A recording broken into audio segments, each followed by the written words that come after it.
Welcome to this episode of the Essential Church podcast, an ongoing conversation about some of the most important issues facing the local church today. I am your host, Andrew Arndt, and today I want to take you to an interview that Daniel Grothe and I did recently with Lyle Wells. Lyle is the president of Integrus Leadership, which comes alongside leaders and organizations, helping them move from what he calls an empire mindset to a kingdom mindset. How do we maintain our focus on purpose, and how do we, as leaders, move from being the heroes of stories to guides to other people as they achieve what God has put in their hearts to do? We had a great conversation with Lyle, not only about that, but also about what he's talking about with leaders, given the last 18 months that we've been in, the fatigue that's settling in to some people's souls, and the way that we're seeing people peel out of leadership even because of that. Lyle has some great coaching insights on what it takes to be resilient as a leader and stay in the game. I think you're going to love this conversation. So, as always, without further commentary from me, here's to the... Well, today we've got Lyle Wells here, the president of Integrus Leadership. And Lyle is a friend, and he's one who's really helped us here at New Life Church have big conversations. He gets on planes and on phones and flies all over, talks to people, pastors, leaders, CEOs. And so, Lyle, here we are kind of getting close to year 2 of this global disruption. A time where, 24 months ago, none of us were thinking about this. And here we are, all of our organizations are asking questions we hadn't expected to be asking. And so as you have conversations with leaders, what are the kinds of things, anecdotally, diagnose this moment? What are you seeing for leaders? Guys, it's great to be with you. And I love that question. The most common thing, and it's the most obvious, is just the fatigue. Great exercise for the people that are listening to us today would be just grab a quick sheet of paper and 0 to 5, 5 being the most fatigue you've ever felt. 4 is, for a pastor, Easter week. 3 is kind of normally where you function, because we all run pretty hot. 2 is, hey, I'm breathing pretty easy. It's summertime, and 1 is vacation. But rate yourself in these 3 areas. What's your level of physical fatigue? 0 to 5. What's your level of mental or decision-making fatigue? And then what's your level of emotional or spiritual fatigue? And then you add up those 3 numbers, and you get a 2.7 or a 3.6 or a 4.1. But then I tell them when I'm in the room with them, guys, add 1, because we know that those of us in ministry are woefully lacking in self-awareness of how hard we push it. And that really, when you tell them to add 1, you physically see it on their faces and in their reaction. They're like, that takes me over a 5. Yeah, that's where a lot of us have been living. And we've seen in our workforce what's been called the Great Resignation. I think there's going to be a great exhaustion. I think we're starting to see the first part of it, that people have put their head down and they've been grinding for so long that at some point your body's going to react back to that. I think that the second thing that I've seen is, for a lot of us as leaders, our voice changed during the pandemic. You were trying to save your church or your ministry. You were hands in the weeds, head down, focused on the most minute details, because in that crisis moment we needed to be. But my fear is that some leaders haven't taken their eyes back up to the horizon, and they're still stuck in there. And they need to get back to the healthy rhythms of empowerment and growing leaders. And one of the things I hear from teams in ministries, both churches and nonprofits, is, we haven't done anything development-wise for ourselves in 2 years. And then the scariest thing, and this is a small percentage, but it's significant. There's an addiction to adrenaline that some of these organizations have become loyal to. In church world, we all know Sunday comes with alarming regularity, and we live with a little bit of that. But I think some organizations just really embrace that, and that's become their identity and their purpose. And we run so hot, and people are falling to our left and to our right, but we're not going to fall. And and endurance becomes the goal rather than effectiveness. And I think that's helped really cause some disruptive cultural symptoms in a lot of the churches that I've been working with. Okay, so summary, we've got the great resignation that might be becoming the great exhaustion. We've got our voices changed, and leaders have gotten down into the weeds and haven't come back out. Match that with teams who haven't self-developed in this 2-year period. And then we've got an addiction to adrenaline. So that's kind of a summary of what you're seeing. So what's a summary of the recurring themes of what you're telling leaders? What are you saying to leaders and their teams? Well, Daniel, that's a great question. So the two things that I'm talking most about right now, one is resilience. That this is a season that's going to grow our ability to be resilient. And I look at Exodus 14 as being just a great tool for teams and individuals that want to be resilient, because there's 3 short phrases there. Moses is leading Israel out of slavery, out of bondage, and he says, march boldly. That they marched boldly. We need to set our face back towards our purpose, towards our call, and we need to march boldly. The second thing is when the Egyptians start to pursue them, and the nation of Israel begins to get a little anxious, Moses says, stand firm. And I think we need to stand firm on our principles. We need to stand firm on biblical truth. We need to march boldly and stand firm in those things. And then just as right before the Red Sea parts, and just as the Egyptians are closing in, Moses tells the nation of Israel, be still. Trust the Lord. There are miracles that are happening. And get ready, because what you're about to see is amazing. And I think amazing is coming, but I think we need to set our face back towards our calling and march boldly. I think we need to stand firm. My prayer and accountability partner, he says, there are facts and there are the truth. And, you can focus on facts or you can stand on the truth. Let me tease out something, Lyle, because I'm seeing some symmetry in the third point of our addiction to adrenaline.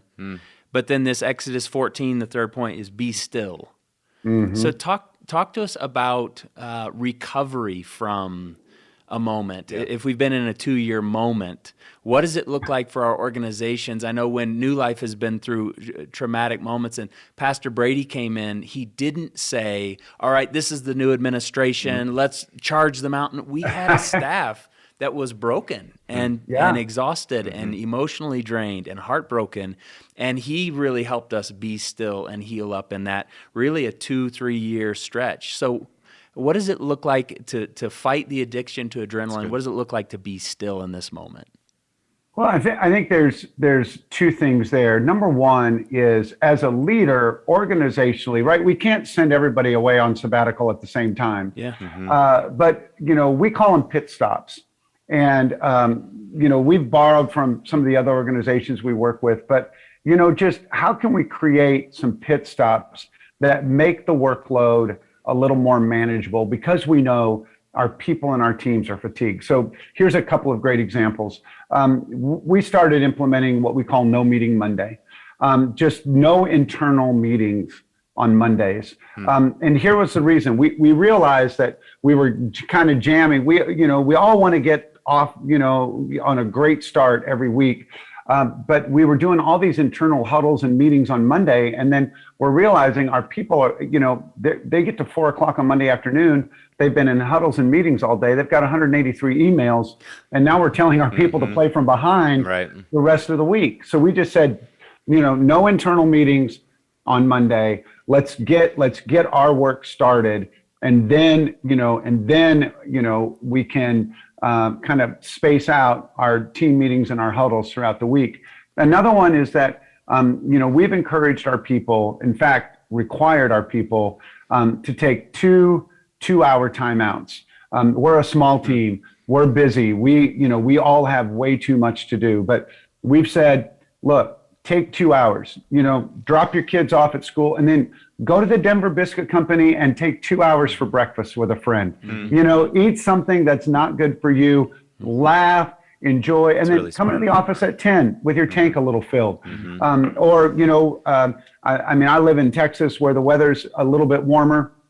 Get out of the office at 3 o'clock. And even 9 holes of golf. Even with the weather getting, or the daylight getting a little shorter, we can still easily get 9 holes in. And so those little bitty pit stops or take an extended lunch are really helpful.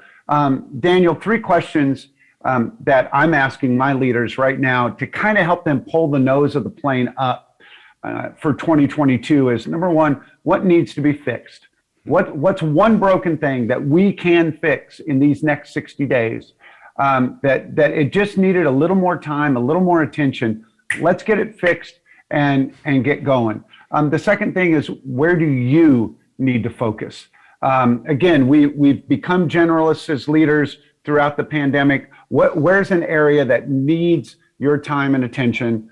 And then the last one is, what do we need to forget? What's something that we just need to let go of? It's not going to happen, or it's not going to happen for a while, and it's okay. We just need to forget it and let it go and stop letting it linger.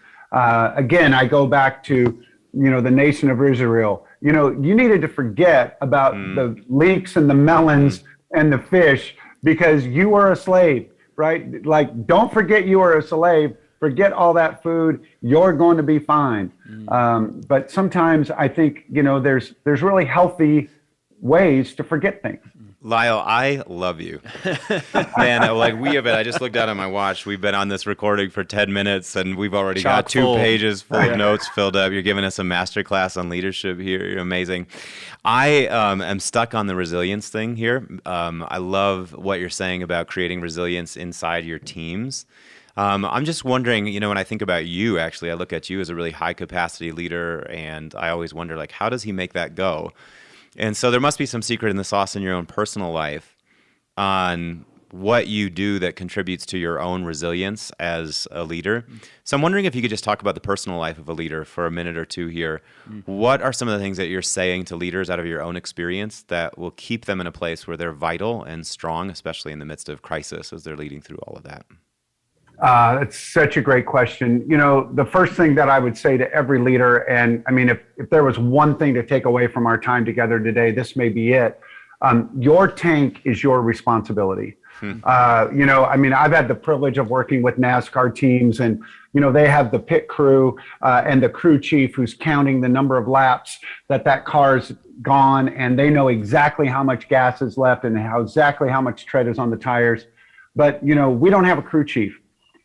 You've got a compassionate, heavily relational leader in Brady. He's not counting your laps.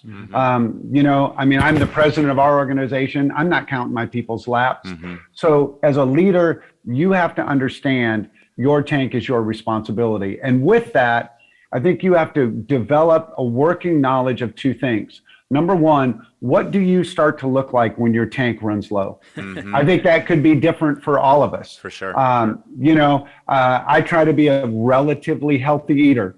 When my tank is empty, I'm in a fast food drive-through at 11 o'clock at night, or if they just lock the doors, I'm knocking on it at Taco Bell going, let me in. Let me in. So if we see you there, we're going to know. We're going to call you on. Lyle's in a bad way. Yeah. Somebody help us, It's time to have an intervention. He's at Taco Bell Call again. 911. Somebody said, we have Jack in the Box here in Texas, and somebody the other day said, who eats at Jack in the Box? I never see anybody with a Jack in the Box cup. And I'm Lyle is sheepishly raising his hand over here. Me in December, the second week of December, I'm at Jack in the Box every single night. But that's an indicator for me. Some people become a little more quick-tempered, or they start to withdraw or whatever. But know what the signs are when your tank is starting to empty. And then, more importantly, know what fills your tank. Yeah. And, I would say, don't get arrogant. Don't get egotistical about this. I mean, people that want to walk around our world, our tribe, and go, Timothy Keller, reading Keller's books fills my tank. Okay, I love Keller, but that's work. That's an assignment. That makes me think. Yeah. I don't even tackle a Daniel Grothe book. Like, I won't. I've not gotten strong enough yet to try to conquer that mountain. But I know the things that fill my tank. I mean, going to a movie alone is a massive tank filler for me because I'm always talking. I'm always with people. And to sit in a movie theater where they make me turn my phone off because I'm a rule follower, they tell you silence your phone. I'm like, not a problem. And sit there for 2 hours uninterrupted is glorious. I mean, I had brunch with my wife a few Saturdays ago, and she said, she was working and she said, what are you going to do this afternoon? And I'm like, I'm going to go to the James Bond. And she goes, well, let's wait for tonight and I'll go with you. And I'm like, no. Not part of the plan, but know what those things truly are. And then the last thing is, Andrew, you got to protect your time. Right. You've got to be willing to say no, or not now, or not me. And that's okay. That's okay. Do you know, when you're saying all of this, Lyle, I keep thinking about the Jesus teaching to love your neighbor as yourself. And that's how you tease that out theologically.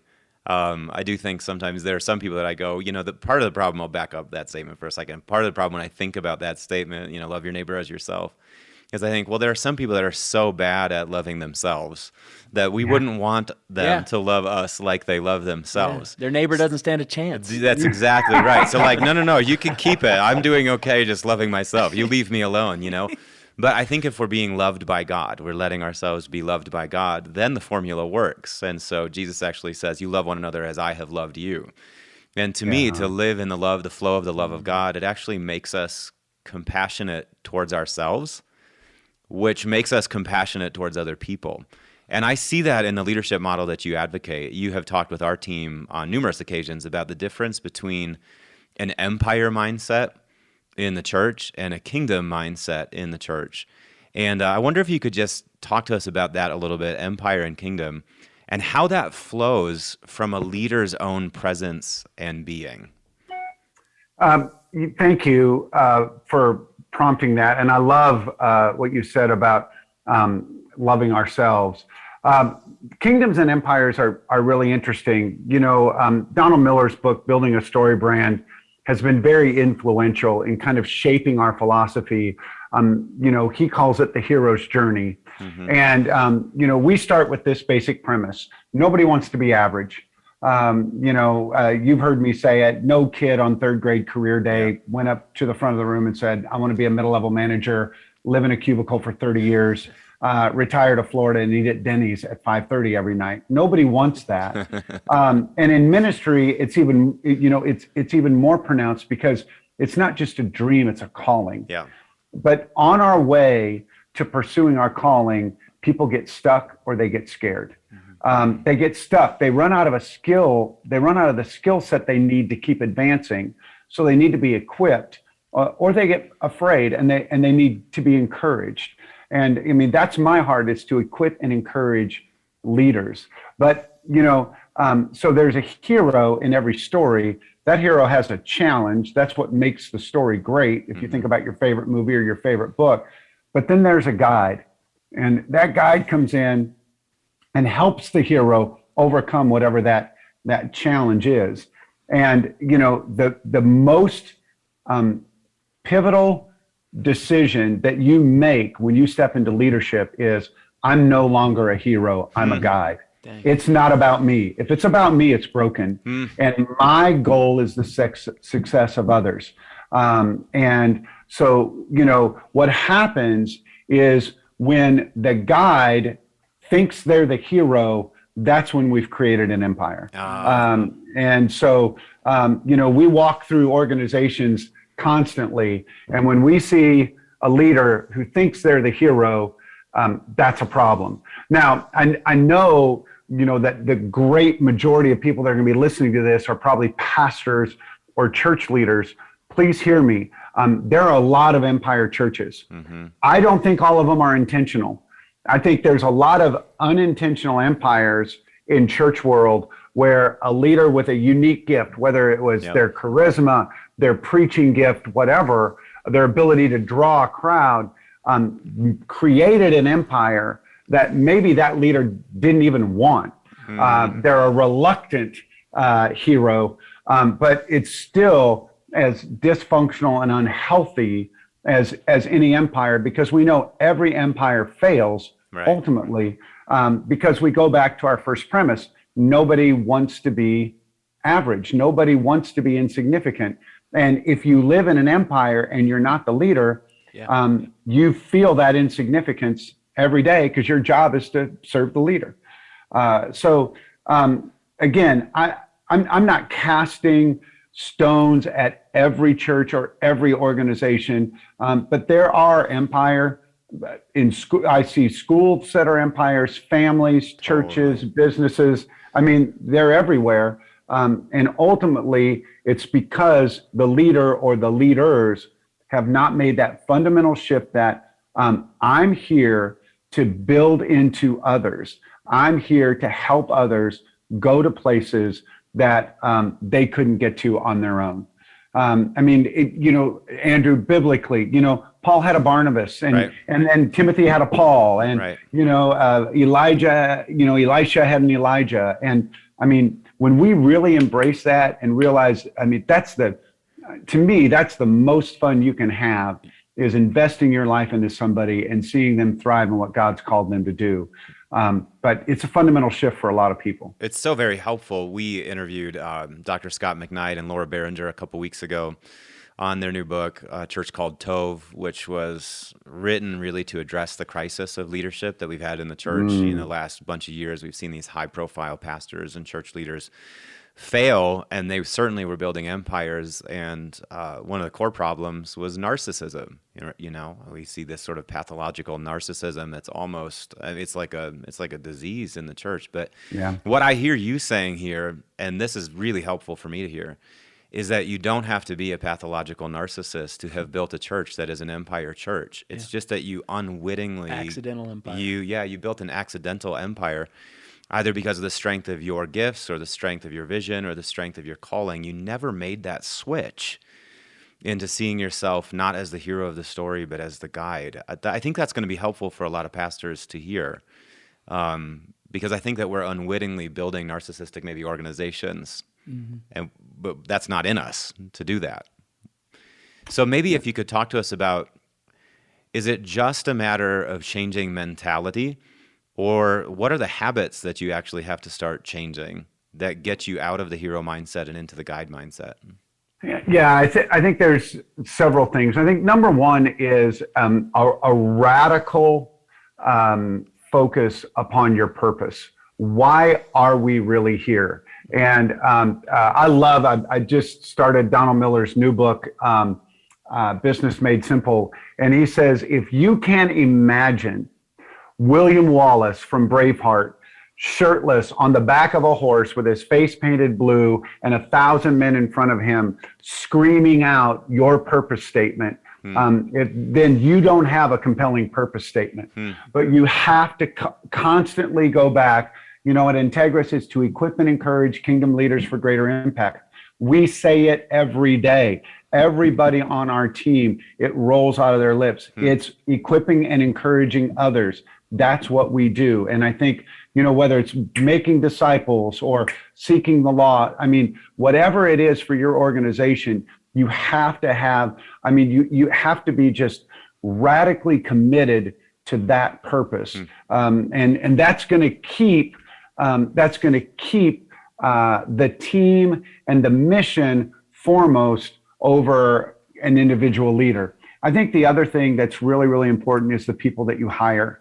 I think that what's amazing about some of these hyper narcissistic leaders that we've seen in the last 15, 20 years in the church is how they've left and they've become, I don't want to say insignificant. Everybody's insignificant, but they're just their leadership, their influence is just anemic.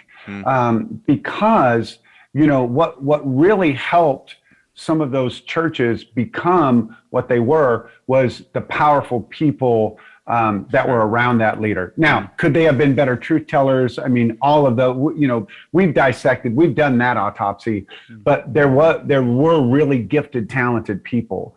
And I would say, one of the things that seems to happen in a lot of these empires, even the unintentional ones, is we hire for need, we hire for position. We're like, what I need is this. I need a production person. I need a discipleship person. And so we focus on the skill and not necessarily who that person is. And I would encourage almost any organization. Now, again, if I'm United Airlines and I need a pilot, please go hire a pilot. But for a lot of us, we can hire people more than we hire positions, and then grow them in that skill set of whatever position you need. But somebody that will be a cultural champion, somebody that'll be a champion for the mission. I think that focusing on the purpose and really being intentional about the people that you bring along with you, because you're only as good as the people that you're surrounded by. That's critical. So Lyle, as we come to the end of our time, I think about Paul, the old man, probably his last letter, 2 Timothy, and he says, I've fought the good fight, I've run the race, I've kept the faith, it's time. Like, as you watch older leaders doing it well, what are the things you observe about people who finish well, who get to the end and they can say, I fought the good fight, I've run the race? Give us an imagination for what we ought to be aching toward. I think three things. Number one is, Daniel, just what you said. Paul's last letter was to Timothy, right? He said, Timothy, I want to raise you up to be better at advancing the gospel than I was. So I would say that people that finish well, there's a humility there. I think the other thing is Paul was still hungry. Paul, he was still hungry to do the work. He was tired. He knew that his days were coming to an end, but that fire never, ever went out. I love Caleb. Caleb's 85 and looking for a fight. I just love that. Yeah. So, it goes back to some of those things that we talked about before, is taking care of yourself and making sure that your tank stays filled. So, one of the great tragedies is to see these leaders who, are in their late 50s or their 60s or their 70s, and they've either compromised their message because of some of the choices that they've made, or they just choose to go away. And I'm like, that wisdom is so important. You guys have heard me say this. Experience isn't the best teacher. Somebody else's is. Let's listen to somebody who's made those mistakes and learn from them. So I would say it's a humility that, hey, I'm a guide and I'm just trying to elevate as many leaders as I can. Stay hungry, continue to lean into whatever purpose. You don't retire from purpose. You can retire from a position, but you never retire from purpose. So good. I love, we've got a guy here just south of Houston who I've met. He's a retired pastor, goes to the coffee shop every day to share the gospel. He buys coffee for somebody different every day, some stranger, and sits down and starts a conversation. What a guy. He's retired from his position, but he hadn't retired from his purpose. And then I think the other thing is to really guard your heart from bitterness, disappointment, regret, those kinds of things. I think those are tools that the enemy loves to bring to compromise a leader. And just be very, very, very intentional in your prayer life. Cleanse me from that, Father. Keep that far away from me. Satan, I bind you from bringing that stuff into my life. I want to be full of joy. And the closer we get to an eternity with Jesus, I mean, shouldn't our joy go up? Yeah. I mean, Yeah. it should be crazy. Lyle, can you tell our listeners where they can connect with you and your organization? Instagram, it's just at Lead with Lyle. I try to post a couple of nuggets. I don't post my lunch or my dinner. I want to post nuggets that equip and encourage you. So I'm not an influencer. I just want to be a friend.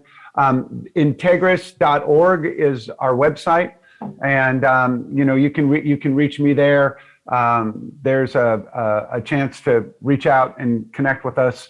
www.integrus.org, and would love to hear from our heart.